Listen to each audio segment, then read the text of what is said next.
across the globe, this is a uniquely challenging moment. From healthcare workers to those overseeing essential services, to those of us hunkering down at home. At Polar Bears International, we are inspired by the ways people around the world are caring for one another. And we're committed to doing our part to support you. So we'll be coming to you live from our homes around the globe, offering a special Spring Tundra Connection series. Live broadcasts dedicated to learners of all ages, but especially to students who are learning at home. Oh, hi! If you're a kid like me, go to Tundra Connections to learn all about polar bears and their favorite food, seals! Join us each week this spring for something unique. Add Tundra Connections into the mix for your learning during COVID routine. Tune into a lighthearted live chat or enjoy a live stream over breakfast with 2 adorable polar bear cubs in the Netherlands.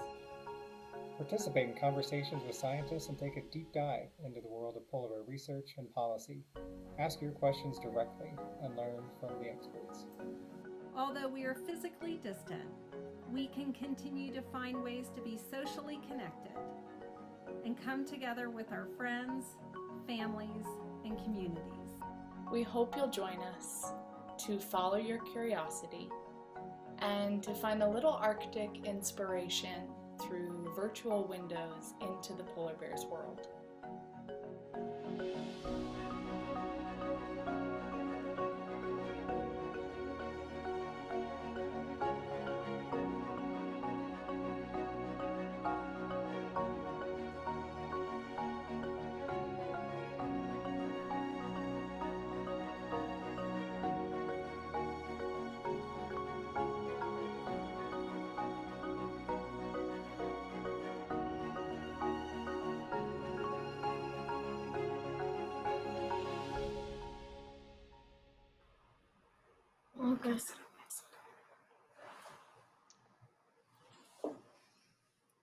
Hello and welcome to Polar Bears International Spring Tundra Connection series. This is the final episode in our series before we take summer break. And of course, our title is Beach Chilling, What Will Polar Bears Do on Summer Vacation? I've always wanted to know. Today we have some help discovering this with Simon the scientist, who I will be introducing in just a moment. Before we get into that though, I'd like to say a special thanks to Manitoba Possible for providing today's ASL interpreter, and also to Explore.org for helping us make this broadcast possible. So today's chat will last about 20 to 30 minutes, and that will include time for questions and answers. If you have a question during today's broadcast, you could enter it into the chat window down below your screen if you have a chat window. Or you could email us at questions@pbears.org. There is a bit of a contest today, so please be thinking of the hardest polar bear question you may have, because there may be some prizes announced later on. So put your thinking caps on. In the meantime, I'd like to introduce first Simon the scientist, and please take it away, Simon. Hi, I'm Simon. I am 7 years old and I go to Voyager School. That's Hi, great. I'm And who's with you Jacqueline today? Monteith. I'm a science coach with Frontier School Division, and we've been doing a whole bunch of really cool science explorations during the pandemic for all kids all over the world to help keep minds curious. That's great. It's a pleasure to have you both on today. Thank you for taking the time. We are also joined by Thea.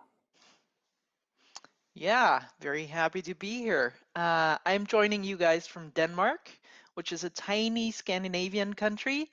And if you don't know anything about it, know this. This is where Legos were invented. And we have the original Legoland. So now you have one amazing fact about Denmark. Pretty special. Okay. That's fantastic. That's good. All right, Simon, take it away. Would you like to start with a joke? Sure. What did the polar bear eat after the dentist fixed its tooth? Ooh, that's a good one. Thea's is a scientist. Maybe she knows. I'm thinking. I don't know. Ice What cream? could it be? Dentist. The dentist. Dentist. That's pretty good. I like that one. Not for the dentist, it's not. No, but a good laugh. You know, Simon, I've heard a lot of polar bear jokes, and I'm sure Thea has heard a lot of polar bear jokes. That one is a new one for me. We have a That's couple more. perfect. Do you want to tell them now or save them for later? I'll do one more. What do polar bears like to eat? Well, besides dentists, I'm not sure. Mhm.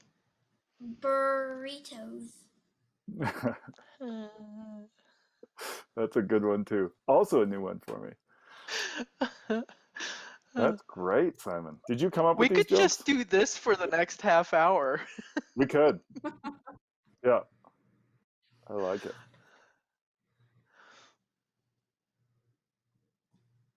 Do you have more Simon jokes has you'd like to a tell there, few- Simon, or do you have an activity you want to jump into here? Do you want to do a joke or do you want to ask the 5 questions? 5 questions. Okay. Why does polar bear fur turn yellow when they age? So this one I kind of sort of have an answer to.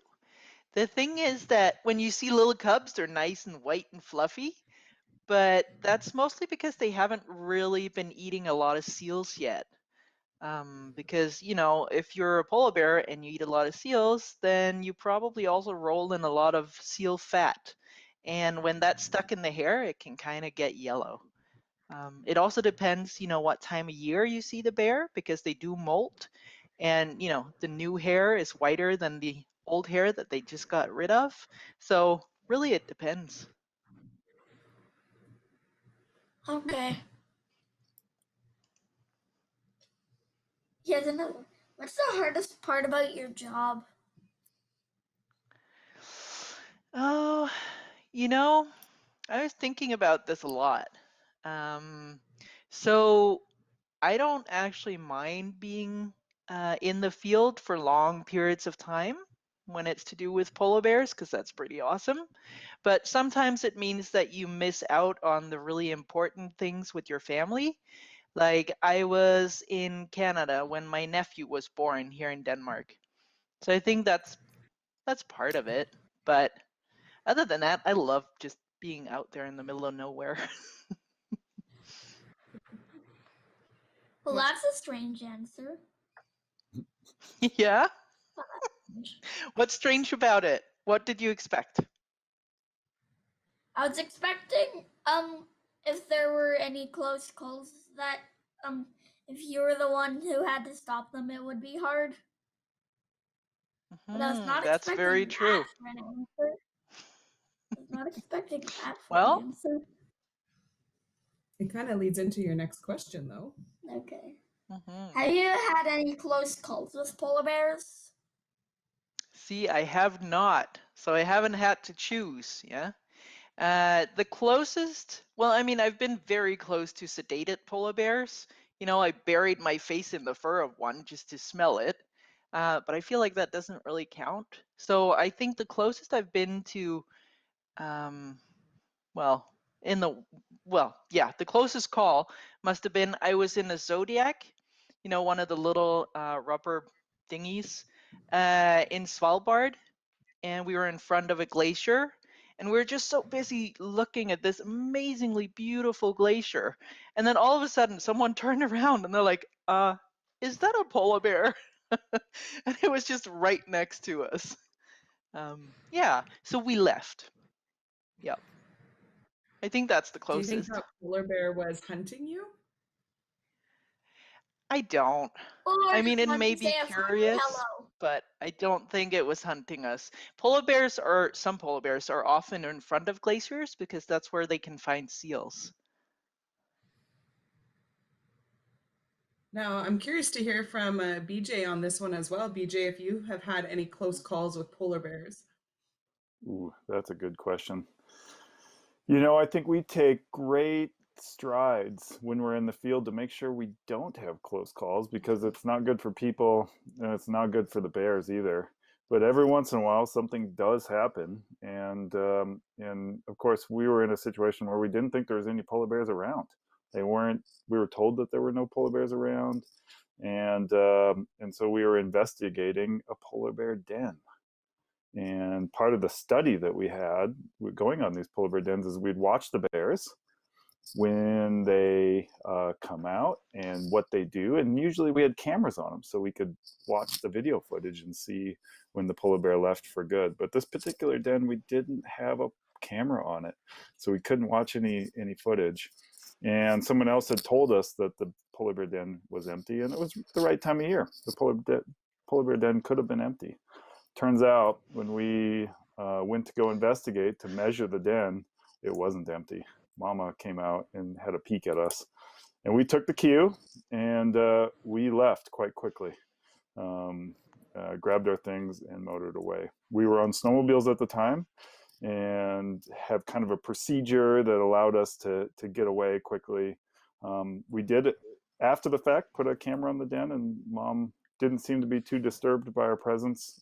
She continued on as bears normally would, and took, I think it was one cub, out to the sea ice several days later. So a little closer than we wanted to be to Mama Bear there, but we got out and didn't wait around to see what was going to happen next. Okay. Okay. Why am I not allowed to leave that? Simon, did you ever see a polar bear up close? No. Have you ever seen a polar bear? Yeah. Where Simon did you see that polar bear? had his first trip to Churchill this fall. Wow. Here's some footage from Churchill here. How many bears did you see, Simon, while you were in Churchill? 6. Wow. That's unbelievable. That's pretty good. All right, you ready for your next question? Sure. What's the strangest polar bear adaptation you've heard of? Well, polar bears are wonderful and amazing in so many different ways. But I think, so one of the things that I think is kind of weird, if you think about it from a human perspective, is that, when polar bears are hunting, it's usually only every 10th try that they have, every 10th hunt is successful when they're hunting seals. And so it takes quite a while for them to find a seal. And even though it takes quite a while and sometimes they're hungrier than others, they will only really focus on the blubber of the seal, like the fat of the seal. I just find that extraordinary. Imagine if you went to the supermarket and you got a whole bunch of groceries and then you just ate part of it, Yeah, so I think that's pretty cool. And also that even though, they eat a lot of seal fat, they don't have any heart problems or something like we would, because they're able to funnel all of that fat that they eat directly onto their fat deposits instead of having it course through their system. So I think that's pretty cool, but also a little bit weird. Okay. Is that kind of like the ultimate keto diet? Protein and fat? Well, so the bears that aren't really too fat, the bears that are a little bit skinny, they may actually also eat some of the muscle tissue from the seals. But if the bear is doing fine and it's, not too hungry, not too desperate for food, then it only eats the fat. Pretty cool. So be thinking of your questions, but as Simon kind of wraps up some of his questions here, be thinking of your questions, right, Simon? We want to try to stump Thea. Yeah. So be sure to throw your questions into the comments section or to questions@pbears.org. Okay, take it away, Simon. Your next question. What's the weirdest polar bear fact? The weirdest one. Do you know that they have smelly feet?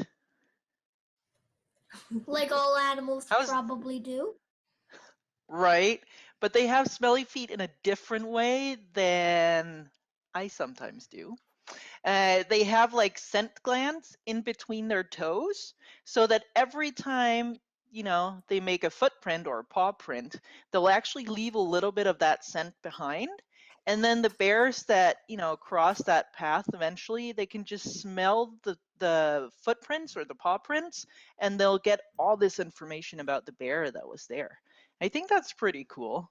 It's also how the males find the females during mating season. Yeah, They follow their smelly footprints. they do. Okay. If you find the right smelly footprints, you got to follow them. All right, so Simon put together 3 questions to try to stump you. So we're going to try to stump both of you, BJ and Thea. And this is the challenge for the day as well, to see if you can try to stump the scientist. All right, so Simon, you've I'm got sure 3. you We're going to can. start with the easiest one.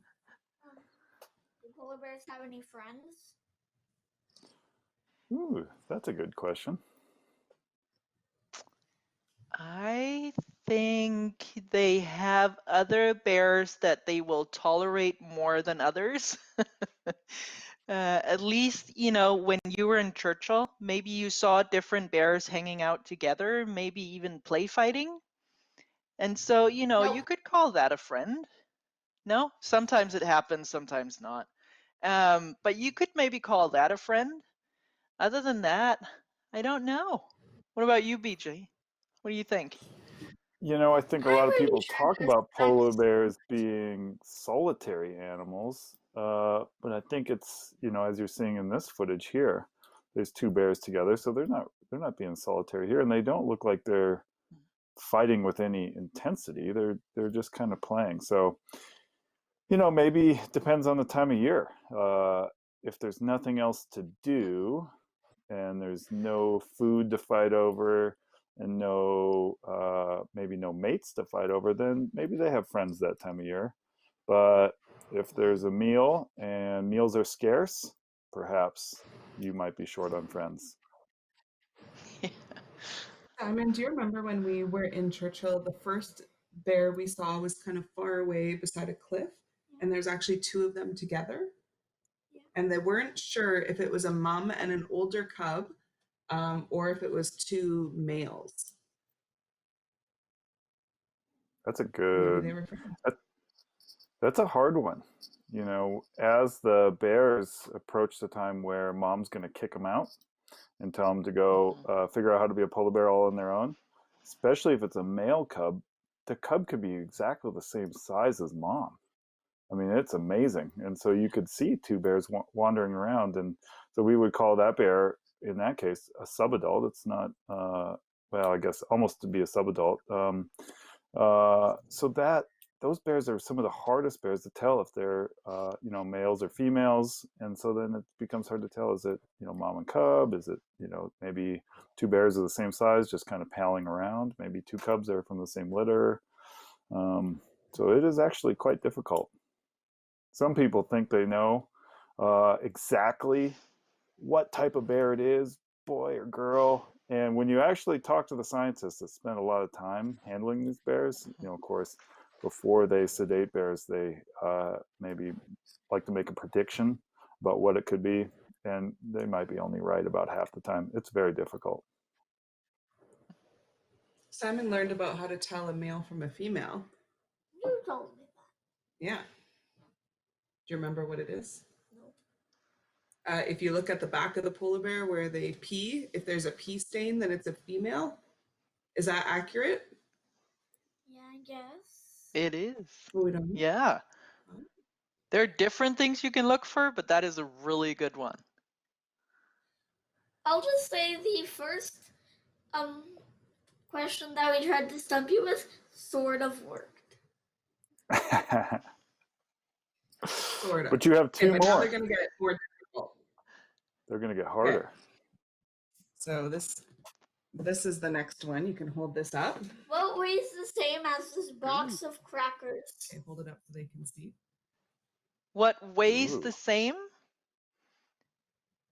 450 Ooh, I have grams. a guess. I have a guess. I have a What is guess it? too.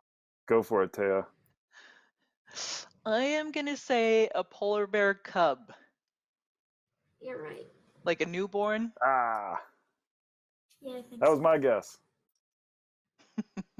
Okay, this one did not work. That one did Yeah, not polar bear stump cubs you. are You guys got it. born at about 500 But grams. it's That's perfect. yeah. It is really cool though. If you think about how much smaller the newborn cub is than its mother, it's like 400 times smaller than her.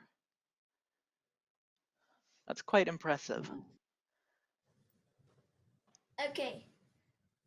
Make it roll. You want me to hold it? Okay. I'll hold this. Simon will ask the question. What part of a polar bear does this represent?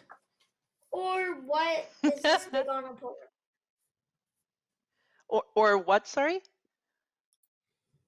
What is this big on a polar bear?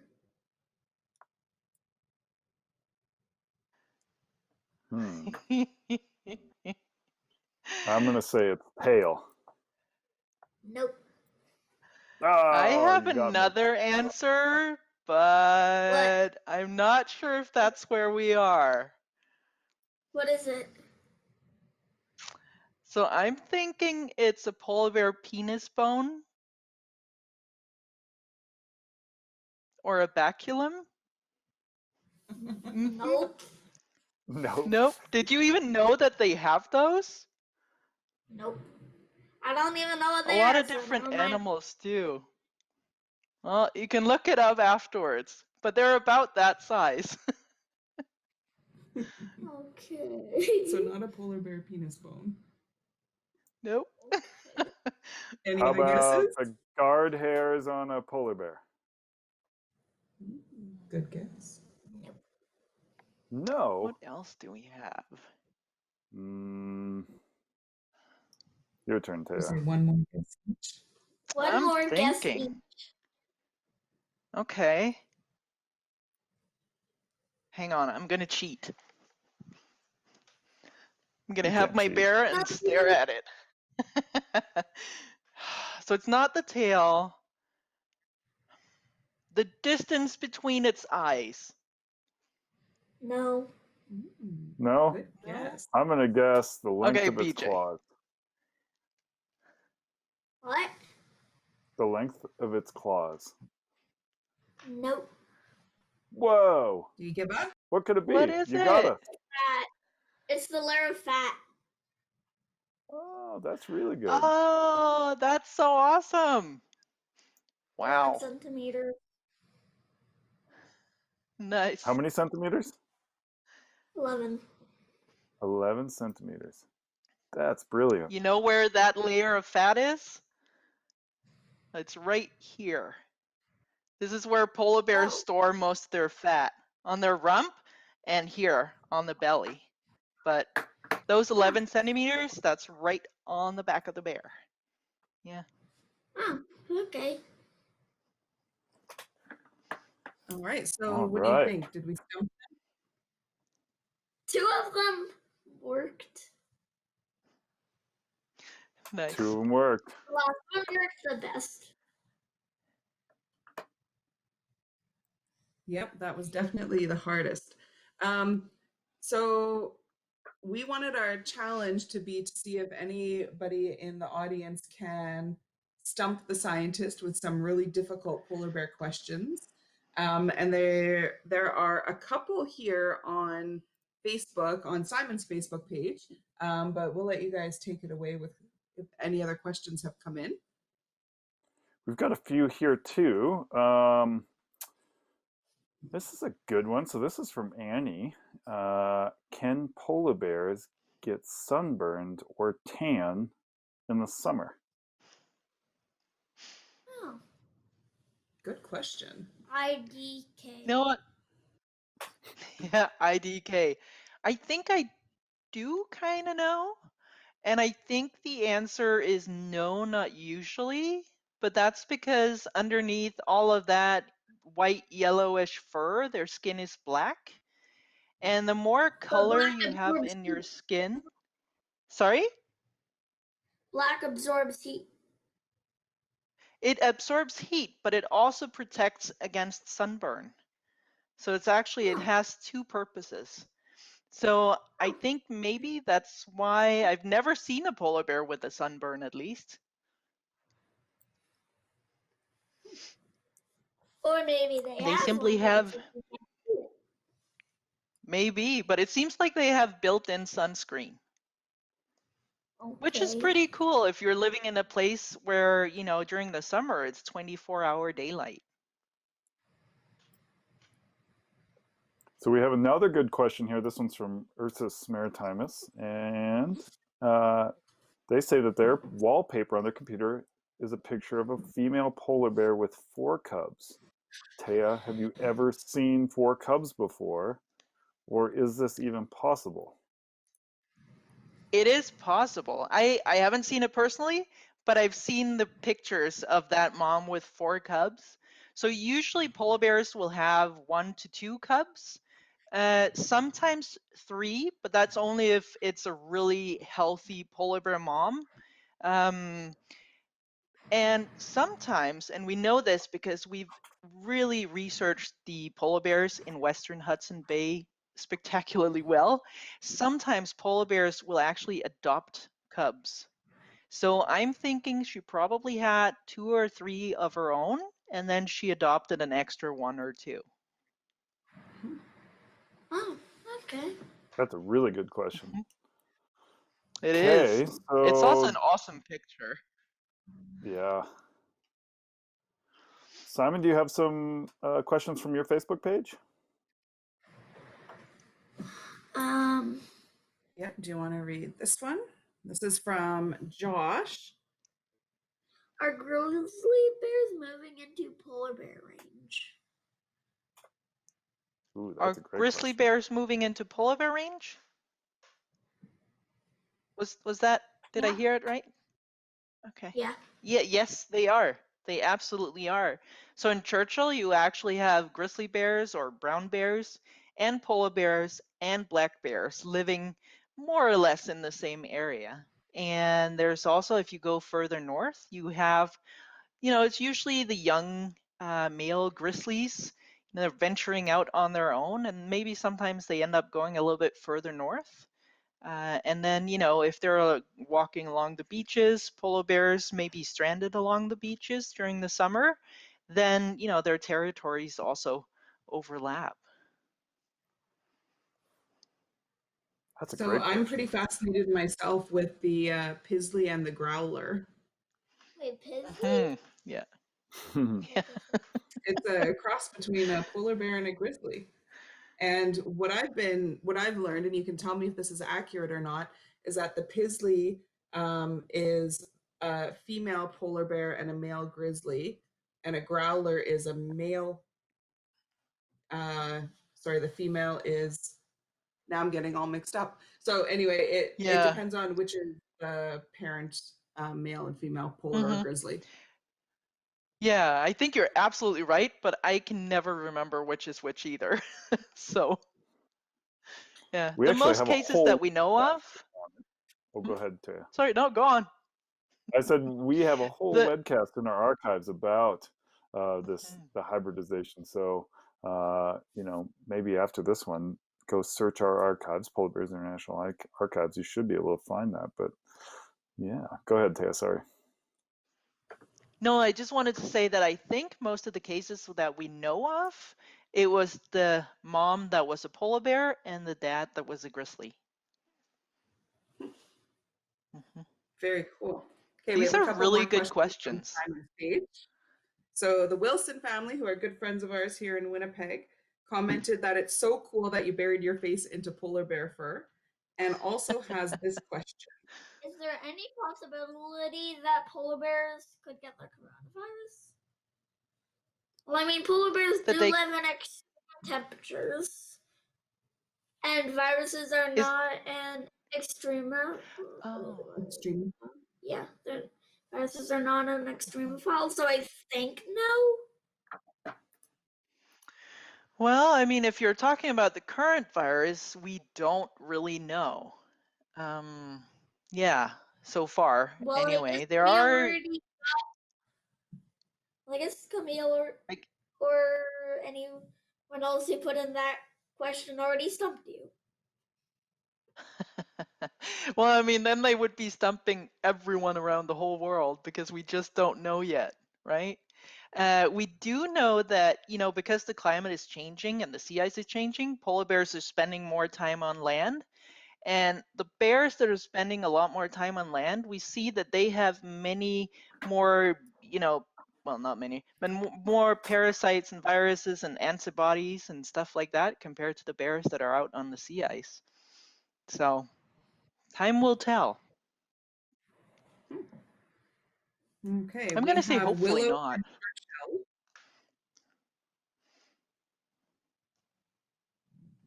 Churchill. Willow from Churchill would like to know how big is the biggest polar bear. Probably a couple miles high. Couple miles high. Statue. That's a huge polar bear. Statue polar bear. So, DJ, can you help me with the translation of the measurements? Definitely.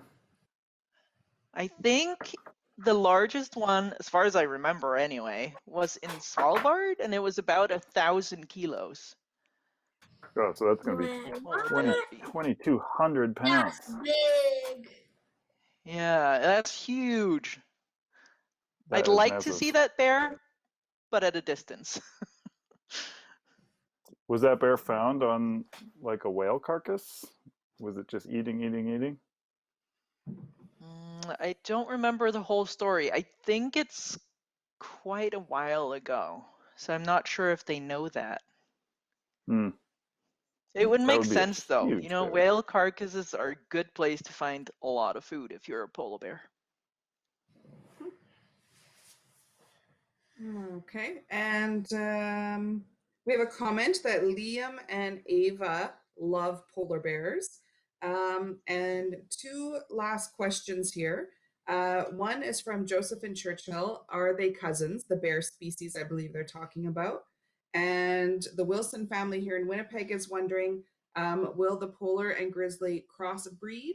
And then I guess my own extension to that is, can their babies then have babies? Like, are we creating a new species here? So, first one first, their babies can have babies. We've seen that. But again, I urge you to watch the archived webcast that we have.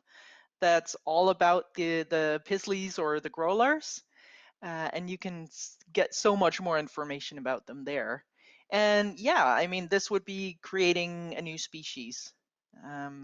So it's not really, I mean, you're not really saving the polar bear, you're just creating a new species.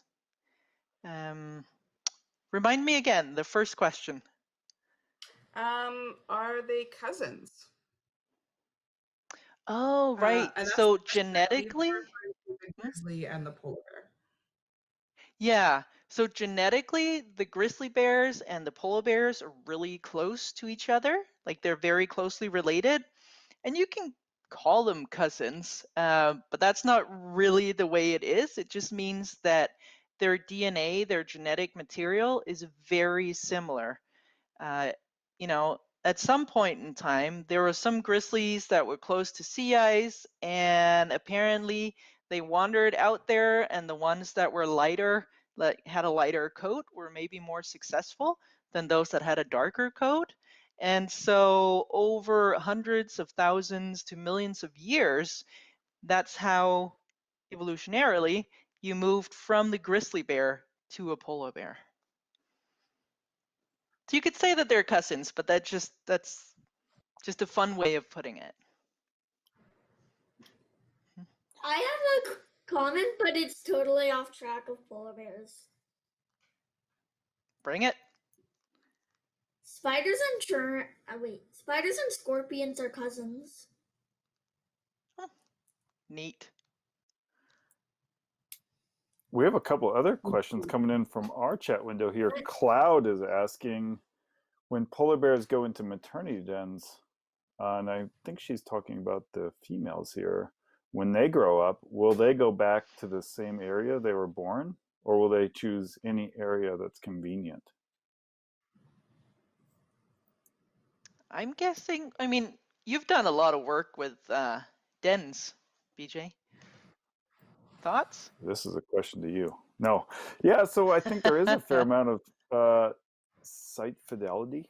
So bears that will return, I think, yeah, I think that's the answer. If some bears, I think there's a lot of variability though. Some bears will go back to the same area they were born. Some bears will not. You know, is that a choice that they're making, or is it because you know, maybe there isn't enough room, or you know, maybe because the climate is changing, they can't go back to the same place they're born? I think there's a lot of variability there, but Yeah.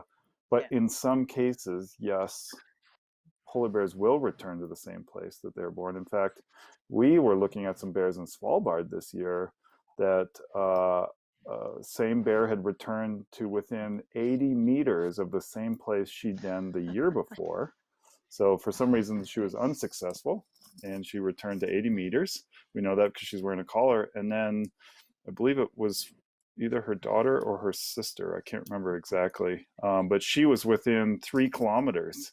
So very short distance from her relative. So there's a fair amount of site fidelity right there. Yeah, I think also that the cubs, you know, they spend 2.5 years with their mom. I think they learned so much from her, you know, including maybe where they were born, that area that they're spending time in the beginning, at least.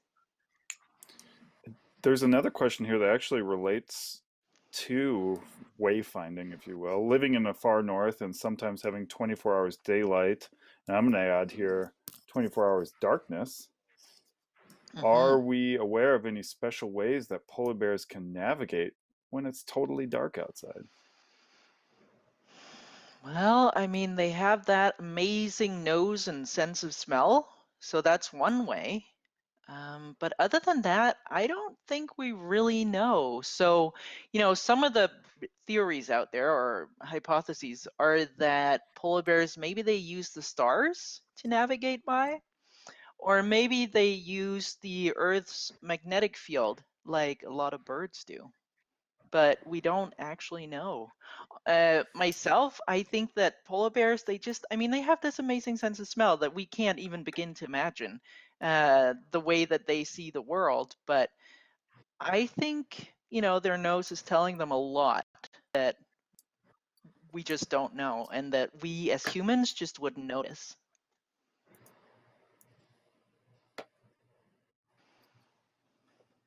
That's pretty cool. Quite amazing. It amazing is. Animals indeed. Simon, do you have any more questions coming in from your end there? Nope. We have 2 follow-up questions. One, is it true that polar skin is actually black, and why? So we did talk about that a little bit earlier as well. And also, so the polar bear evolved from a grizzly. Second one first, yes, polar bears basically evolved from grizzly bears. We think it happened several times, and also that sometimes they were separate, sometimes they made it again, then they were separate again. It just depended on where the ice was and how the climate was over the past hundreds of thousands to millions of years. Now, with regards to the black skin, there's actually another strange fact, if you will, is that polar bear cubs, those tiny polar bear cubs that we were talking about earlier, they're actually born with pink skin. So if you see a polar bear cub, like a newborn polar bear cub, it's going to have a pinkish nose and, you know, just be pink with slight white fuzz. And then, as it gets older and ready to leave the maternity den together with its mom and actually emerge into the sunlight, the skin starts to turn black. And so once they're ready to leave the den, the skin is black. How cool is that? That's also one of the reasons why we think it probably has to do with protection from the sun.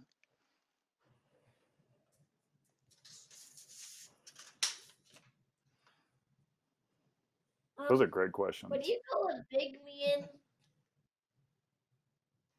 Wait, what do you call a big mean polar bear heading your way?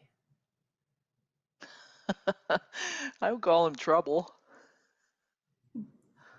Nothing, just run. Nice.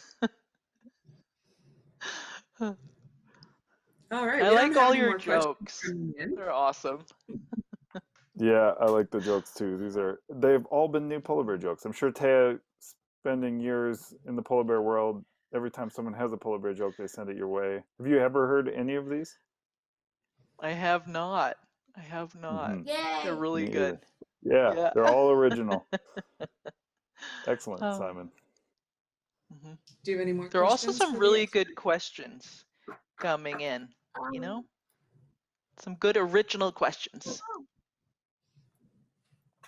That's lots for today? Yeah. Okay. So as we said, we have a competition there for who stumps us. Our panelists, our moderators will be in touch via the chat there. So stand by within there. And Simon, I think that's about the end of our list here. Although we do have a song we want to talk about, don't we? Or to end on? It's the polar bear song.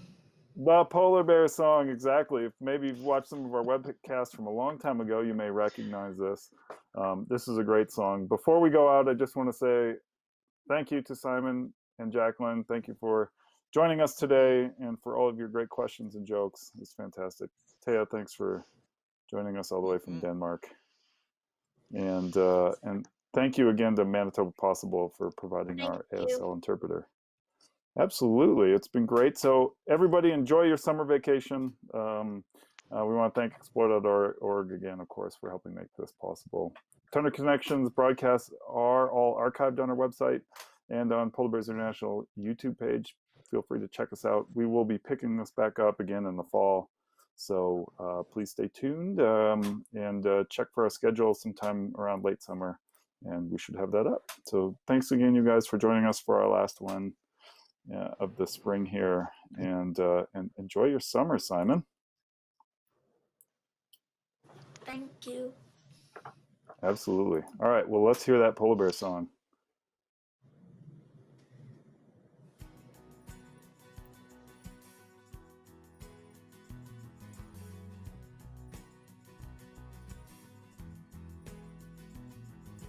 Well, I'm a polar bear and my name is Bjorn, and I've been a polar bear since the day I was born.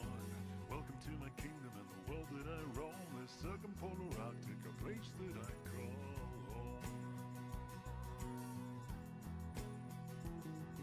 They call me Nanook, an Ursus Maritimus. 200,000 years of evolution helped design us. With small ears, a thick coat, and a predator's jaws, and a layer of fat just to keep us warm. Is it only me, or do ya? While we're watching the sun going down, someone's turning up the central heat. Well,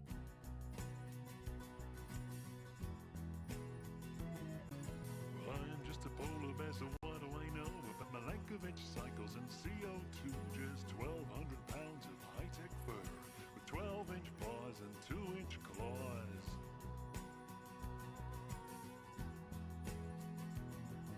From Hudson Bay to Greenland, Russia to Alaska, Svalbard up to Baffin, round and back again. Just waiting on the coastline for the waves to freeze, the seals to hunt, the cubs to feed. And is it only me, or do ya?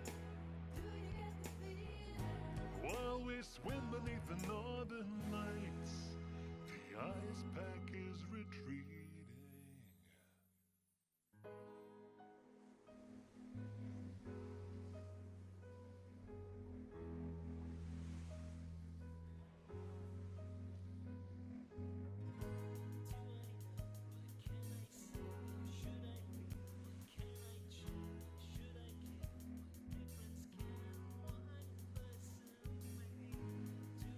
If only each word that was said was another fall of snow. If only each well-intended thought was another.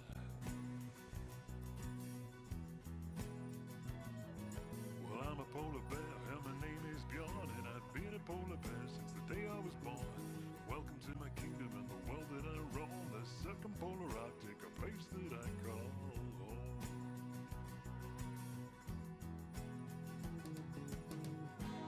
Is it only me or do you? While we're watching the sun going down, someone's turning up the central heating.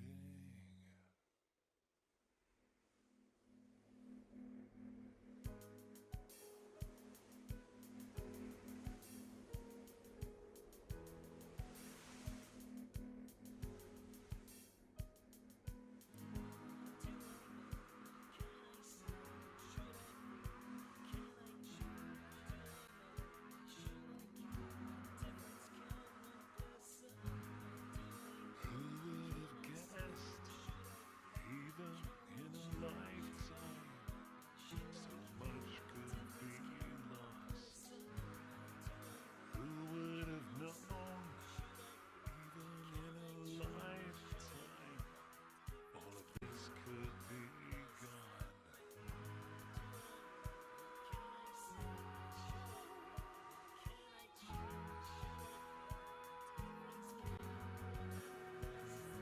Well, I'm a polar bear and my name is Bjorn, and I've been a polar bear since